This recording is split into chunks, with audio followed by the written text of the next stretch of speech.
Welcome to night 2 of 13 Nights of Fright. Tonight, we're leaving behind the classic gothic horror novel books from night 1.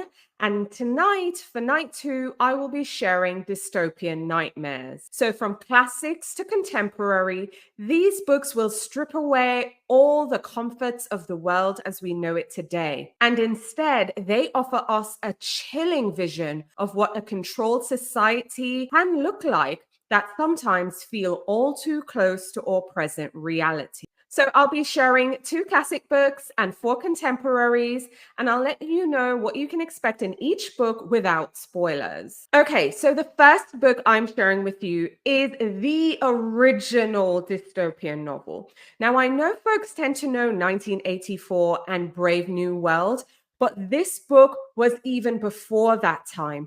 Actually, this book inspired those books that we know and love. And the book I'm talking about is We by Yevgeny Zamyatin. Now, odds are I butchered that name, but We is a classic. And this one was published in 1920. And again, it's often credited as a major influence on works like 1984 and Brave New World. Now, this is set in a futuristic totalitarian state. And we're in a society where personal freedoms have been completely eradicated. Now, the citizens there are only known by numbers, and they live under constant surveillance in a world of glass buildings and really strict schedules. Now, our protagonist is a mathematician known as D503. Now, D503 really embraced this whole ordered life that is dictated by the state. He's completely fine with it, but everything just kind of goes left when he meets I-330. Now, I-330 is a rebellious woman, and she kind of stirs up emotions in him and just desires for freedom that he never thought of before or never felt before. So we see D503 really starting to question the system. And then we see he's thrown into a conflict between the collective good that he felt the regime kind of represented and the individual freedom that he's now discovering and being introduced to. So, of course, tension starts to build as we see him being thrown in the middle of this conflict, which I won't say, but it leads to a chilling conclusion.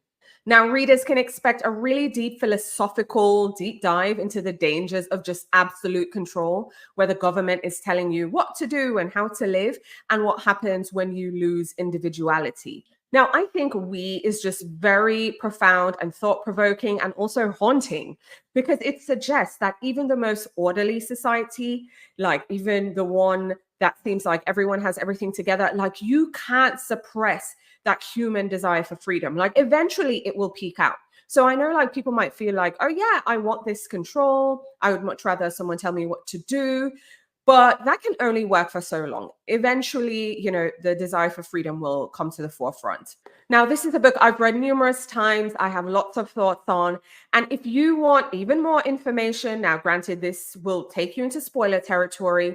I did a deep dive on my blog. So I'll include a link in the video's description. So if you're interested in just getting a really detailed mini deep dive, check that out. But for now, that's what you can expect in We by Yevgeny Zamyatin. Book 2 on my list is more of a modern classic. I feel it's something that most of you have probably heard of already. Odds are you probably watched the really chilling TV adaptation. And I'm talking about The Handmaid's Tale by Margaret Atwood. Now, this is my absolute favorite edition of The Handmaid's Tale. This is my vintage dystopian edition. I absolutely love it. But anyway, The Handmaid's Tale was published in 1985. And this one presents a really terrifying near-future society called Gilead. In this society, women's rights are completely stripped away, and it's a more theologically centered dictatorship. Now, in Gilead, fertility is a very rare and valuable resource. So the story now follows our main character, Offred, one of the handmaids, a woman. So this is what a handmaid is, just in case you don't know, a woman who is forced into reproductive servitude for the ruling class.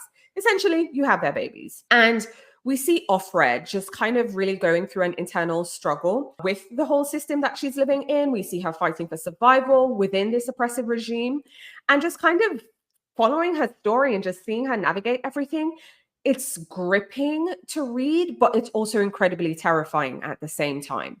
Now, I think what makes The Handmaid's Tale just so unsettling is just how grounding it is in its exploration of like themes of oppression, specifically gender oppression, religious extremism, and what happens when you have state control. Now, I also think it's a stark reminder of just how quickly our freedoms can be taken away. And so it leaves readers really questioning, like, how far is our society from such a future? So that's why I think it just continues to resonate generation after generation. And I think it will definitely, be something people are reading and talking about for years and years to come. But anyways, that's what you can expect in The Handmaid's Tale by Margaret Atwood. Okay, let's get into our contemporary dystopian novels. Now, this book that I'm going to recommend adds a racial lens to the genre, which is something I really related to. And I think even folks who don't look like me can really relate to as well in some degree and in some capacity. And the book I'm talking about is We Cast a Shadow by Maurice Carlos Ruffin. Now, We Cast a Shadow is set in a near future society. It's set in the South, in New Orleans to be specific, even though it's not really like named, but it's New Orleans. But for now, it's like a southern US city. And in this world, it imagines a world and a place where racial disparities have just grown so extreme that people of color are undergoing a procedure. It's called like demineralization, which is, getting rid of the melanin, which makes us really dark. And they're doing these procedures to survive. Now, the story follows an unnamed narrator, and he's a Black father, and he becomes obsessed with securing his son's future by any means necessary, even if that means he is pushing his son to erase his Blackness completely. So we see the tension between a father's love, but also the realities of the society that they're living in. And for me, it just makes it really heartbreaking and chilling. But this book is just like really eye-opening, thought-provoking, but there are those bits that are chilling and heartbreaking. So in We Cast the Shadow, you're really just going to see what life is like in a world where, racism is taken to just really, really extremes, and what people will do if they're living in this world and how they are able to like protect their loved ones. That's really what's at the center of this one. Now, I have to add, I had the author Maurice Carlos Ruffin on the podcast, not to talk about this book, even though we did, but to talk about his historical fiction, American Daughters. I will link that podcast episode. It was really good. We really talk a lot about New Orleans and just his previous work. And we did touch on We Cast a Shadow. But anyways, that's what you can expect. And I really think it's a really important contemporary read. The next contemporary book on my list is set in a world where women are silenced. And the dystopian novel I want to share with you is Vox by Christina Dalcher. Now, Vox is set in a reality where clearly I couldn't exist because I have a YouTube, I have a podcast, I love talking. And in this dystopian world, women are literally silenced. Now, this is set in the United States, in alternate United States, of course.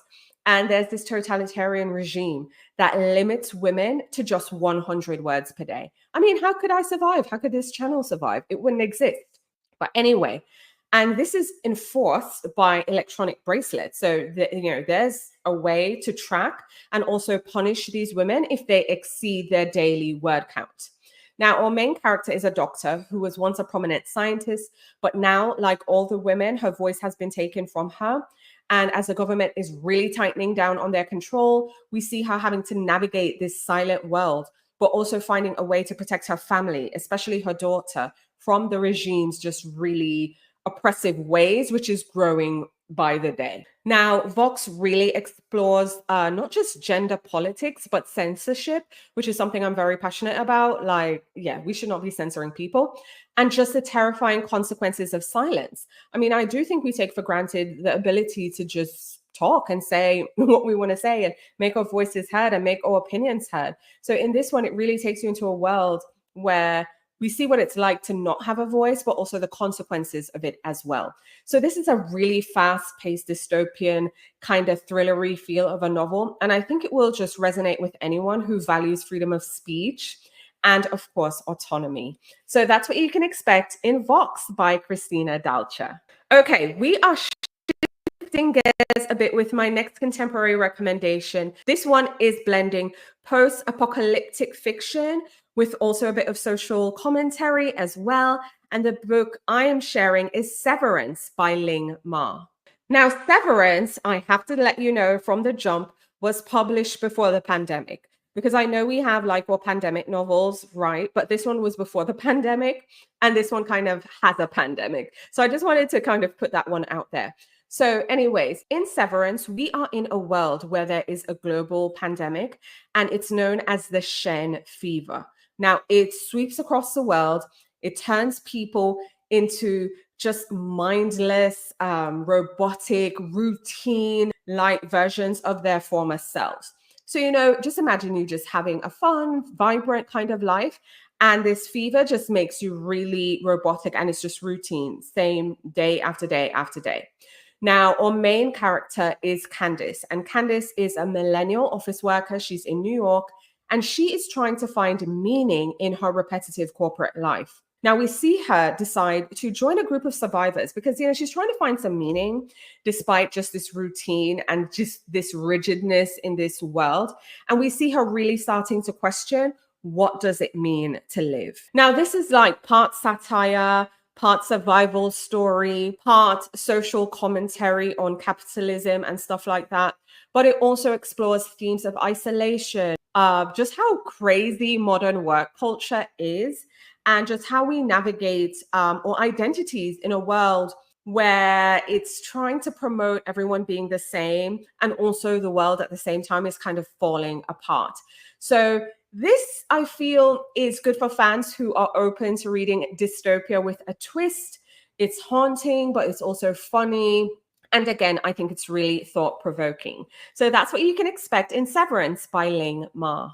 The next book on my list is going to take us to an icy, near future version of what the wilderness might be, especially when we're in a world that is really impacted not just by political upheaval, but also climate upheaval. And the book I'm talking about is Camp Zero by Michelle Min Sterling. Now, if you follow up with celebrity book club selections, this was a Read with Jenna book club pick, but I like to say I picked it first because I recommended it in my spring reading guide first, okay?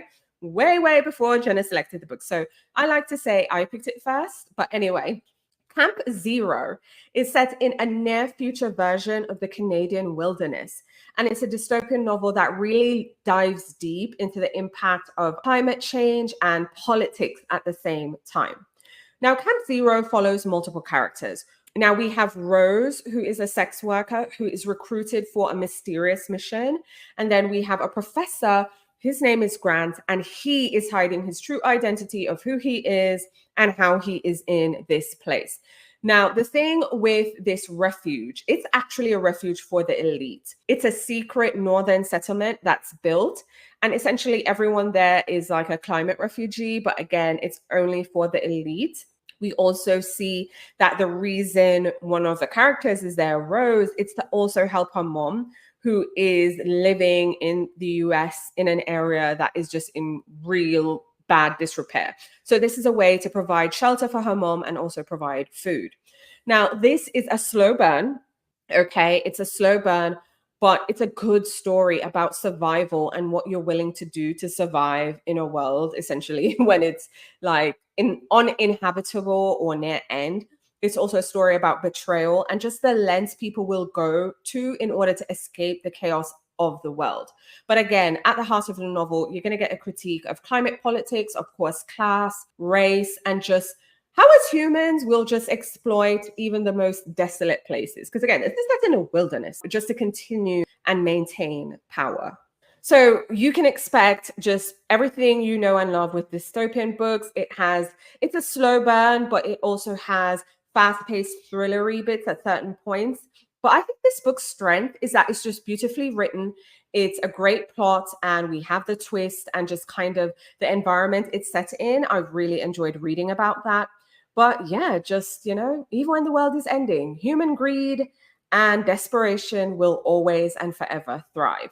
So that's what you can expect in Camp Zero. All right, so that wraps up our journey into dystopian nightmares. So from classics to contemporary, I mean, from these descriptions, you can see that these stories, even though they might be fictional, they're warnings about just society and control and the future, I feel are just even more relevant than ever. Now, I want to hear from you. Tell me in the comments below, what is your favorite dystopian book? And don't forget to join me tomorrow for night 3, where we'll be sharing murder mysteries. You won't want to miss it. But until then, keep the lights on.